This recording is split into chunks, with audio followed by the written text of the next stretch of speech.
ito ay ipinagwawalang bahala pa rin ito ng karamihan, partikular na ang mga individual na may alam at nagpapatupad ng mismong mga batas. Oo. Siyempre yung RA 9003, no?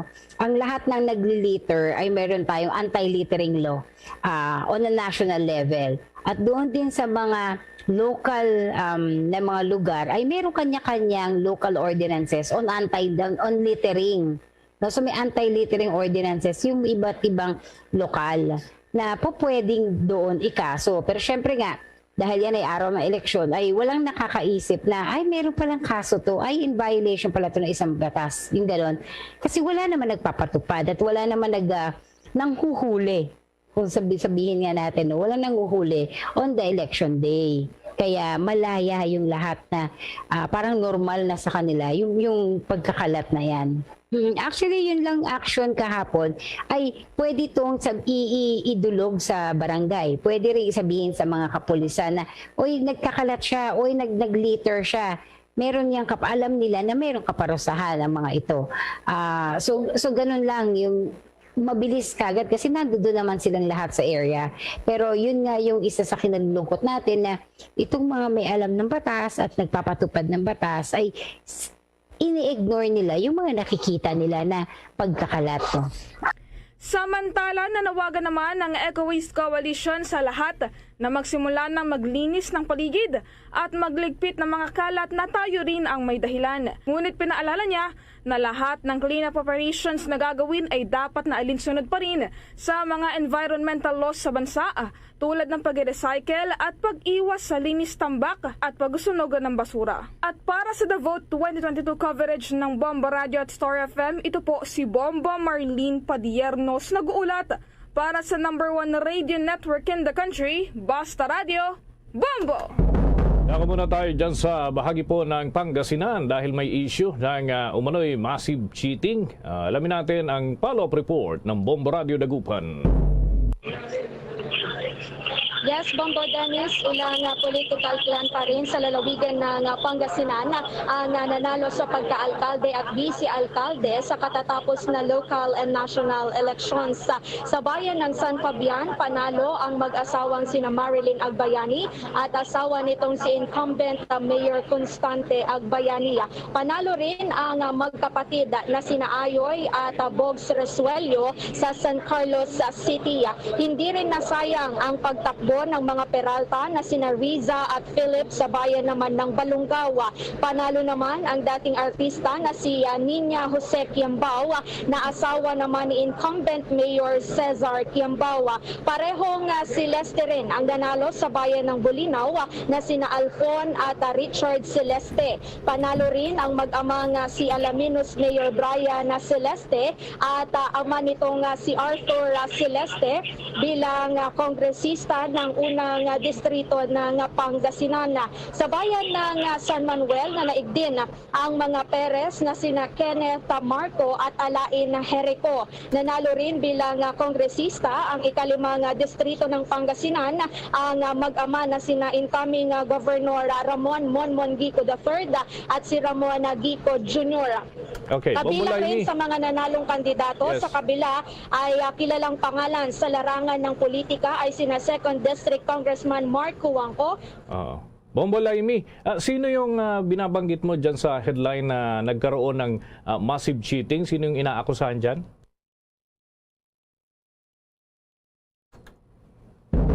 Ayan mga kabombo, check natin ulit yung linya dyan. Dako na muna tayo dyan sa bahagi ng Iloilo.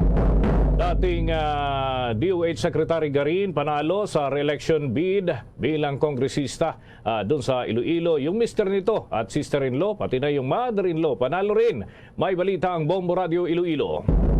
Panalo sa 2022 elections ang buong angkana dating DOH Secretary at ngayon Iloilo 1st District Representative Janet Garina. Ang dating kalihim ay panalo matapos nagpa-re-elect sa unang distrito sa lalawigan ng Iloilo. Samantala, panalo rin ang mister nito na si Engineer Richard Garina bilang alkalde ng Mayagao, Iloilo. Sa panayam ng Bombo Radio Iloilo kay Mayor Richard, sinabi nito na hindi political dynasty ang kanilang ginagawa kundi public service na pag-alaman na ang mother-in-law ng dating kalihim na si Ninfa Garin ay panalo rin bilang mayor sa San Joaquin, Iloilo. Ang mga sisters-in-law naman ito na sina Christine Garin ay panalo rin bilang vice governor sa Iloilo Province at Jennifer Garin Culada naman panalo rin bilang mayor sa Guimbal, Iloilo. There is no such political dynasty sa politika. Dynasty, wala na gina-elect. Handed down by generations siya. It's not a political dynasty. On the other hand, it is, kumbaga, we were not elected as a family. We presented ourselves as individuals. Ang important ang serbisyo, public service. Si Miagao Iloilo Mayor-elect Richard Garina. Para sa Bombo Network News, ito si Bombo Cristiano Echanova Lusada para sa Pamansang Radyo ng Pilipinas. Consistent, overall number 1 sa Iloilo. Basta Radyo, Bombo! Ako naman tayo dyan sa bahagi po ng South Cotabato dahil yung pamilya ng taga South Cotabato na top notcher sa PMA Bagsik Diwa Class of 2022 proud na nagpaabot ng kanilang mensahe. Alamin natin ang kabuang ulat ng Bombo Radio Coronadal. Masayang ibinahagi sa Bombo Radio Coronadal ng ina ng babaeng kadete mula sa South Cotabato na nagtap sa Philippine Military Academy ang tagumpay na nakamit ng kanyang anak sa loob ng akademya. Sa panayam ng Bombo Radio Coronadal kay Dr. Lovely Quimado, ina ni Cadet First Class Crystalline Evany Quimado, Class Valedictorian ng Bagsik Diwa, Bagong Sibol sa kinabukasang mangdirigma hanggang wakas, Class of 2022, walang pagsidlan ang kanilang ligaya sa karangalang nakamit ng kanyang anak na tubong South Cotabato. Si Quimado ay tatanggap din ng Philippine Navy Sabre at JASMAG Sabre habang nakuha rin niya ang Australian Defense Best Overall Performance Award, Spanish Armed Forces Award, AGFO Award, Academic Group Award, Humanities Plaque, Management Plaque, Social Science Plaque at Navy Professional Courses Plaque. Si Cadet First Class Crystalline Evany Quimado ang ikapitong babaeng kadete nagtap sa pangunahing military training institution sa bansa. Si Quimado ay isa sa 3 mga kadete na galing sa South Cotabato na kabilang sa nasabing klase. Ayon pa sa ina nito, napuno na pagbati galing sa kanilang mga kamag-anak at kakilala ang cellphone nito. Maliban dito, proud na proud din ang taga South Cotabato sa naabot na babaeng kadete. Nagpaabot naman ng pasasalamat si Dr. Lovely Quimado sa lahat ng sumuporta at pumati sa kanilang anak at naabot nito. Ang Bagsik Diwa, Bagong Sibol sa kinabukasan, mandirigma hanggang wakas Class of 2022 ay binubuo ng 214 na kadete. Mula sa nasabing bilang, 165 ang kalalakihan at 49 naman ang kababaihan. 104 naman ang kadete ang papasok sa Armed Forces of the Philippines, 53 sa Philippine Air Force at 57 sa Philippine Navy. Magtatapos naman ang Bagsik Diwa, Bagong Sibol sa kinabukasan, mandirigma hanggang wakas Class of 2022 sa darating na linggo, Mayo 15, 2022, kung saan nakatakdang dadalo rin si Pangulong Duterte. Sa lahat po ng sumuporta, sa family, friends, iban-ban, sa mga teachers, mga classmates na nag-motivate sa kanya no, along the way kasi she also encountered some challenges, you know. She also encountered downfalls nung panahong nasa PMA po siya. Doon sa mga nag-encourage po sa kanya na magpatuloy at tapusin po talaga yung kanyang laban para graduate ng PMA. Ang tinig ni Dr. Lovely Quimado, ina ni Cadet First Class Crystalline Evany Quimado, Class Valedictorian ng Bagsik Diwa, Bagong Sibol sa kinabukasan, mandirigma hanggang wakas Class of 2022. Yan ang ulat mo rito sa Bombo Radio Coronadal para sa Bombo Network News. Bombo Donald Pitogo para sa Pamansang Radyo ng Pilipinas at Consistent number 1 sa probinsya ng South Cotabato. Basta Radyo, Bombo! Bombo International News. Inaasahang magsasagawa ang UN Security Council ng public meeting sa humanitarian situation sa Ukraine. Ito may kaugnayan sa kahilingan ng France at Mexico. Ang UN Humanitarian Office at mga opisyal mula sa UNICEF ay inaasahang magbibigay ng briefing sa konseho sa oras na iyon kahit na walang nakatakdang pagboto. Inaasahang magsasagawa rin ng public meeting ang Security Council ngayon kaugnay sa kamakailang ballistic missile test ng North Korea. Ang Amerika ay nagsusulong din ng bagong resolusyon sa isyo, ngunit wala nakaschedule na butuhan sa ngayon. Samantala, ang Democratic-led US House of Representatives ay inaasahang bumoto naman sa Martes ng gabi sa halos $40 billion na panukalang batas para maghatid ng tulong sa Ukraine habang patuloy itong humaharap sa brutal na pang-aatake ng Russia. Bombo Sports News. Linya ngayon ang liderato ng mga ahensya ng gobyerno na nakatuon ng atensyon para sa paghahanda ng ating mga atleta patungo dun sa Hanoi, Vietnam at sasabak sa SEA Games na hindi maapektuhan ng anumang mga sagabal at iba pang aktibidad ang naturang preparasyon. Inaasahan na sasabak itong ating mga atleta at handang-handa umano sa anumang laban na kanilang tutunguhin sa naturang lugar. Ang sports news ay inihatid sa inyo ng Cherry Pearl. Bombo Entertainment News. Ang Philippine fashion icon na si Fanny Serrano pumanaw na sa edad na 72 years old. Ating alamin yan sa report o chikanes ni Bombones Kayabyab Mercado.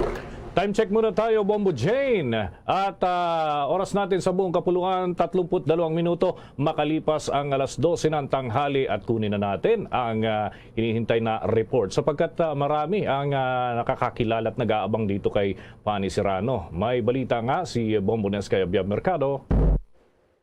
Yes, Bombo Dennis, malungkot na balita nga sa showbiz. Kinumpirma mismo ng anak ni Fanny Serrano na pumanaw na sa edad na 72 ang kanyang ama na kinikilala bilang Philippine fashion icon. Sa post ng kanyang anak na si Mactin Miranda, bandang alas 9 kagabi ng payapang bawian ng buhay ang kanyang ama habang nasa kanilang bahay. Wala naman itong nabanggit na dahilan sa pagpanaw ng kanyang ama na si Fanny o Felix Mariano Fausto Jr. sa tunay na buhay. Taong 2016 ng unang best, ma-stroke si Fanny, pero Marso noong nakaraang taon na ma-stroke muli, kung saan umabot sa punto na naka-life support na lamang ito o makina na lamang ang bumubuhay. Ayon sa close friend nito, ang singer-actress na si megastar Sharon Cuneta. Yan ang report. Ito si Bombo Nes Kayabyab Mercado nag-uulat para sa #1 radio network in the country, Basta Radio, Bombo. At naghatid na yan sa atin sa oras na 33 minuto na makalipas ang alas 12 ng tanghali. Mga kabombo, mga ka-Star Nation, yan na ho ang kabuuan ng ating mga balita para sa pantanghaling edisyon ng Bombo Network News. Kami ang inyong mga naging tagapagbalita. Ako si Bombo Jane Buna. Ako naman si Bombo Dennis Hamito para sa Pambansang Radyo ng Pilipinas, Basta Radio. Bombo! At sumainyo ang kalipunan ng maiinit at pangunahing mga balita sa Bombo Network News. Hatid sa inyo ng Pambansang Radyo ng Pilipinas, Bombo Radio Philippines. Sa Radyo Bombo!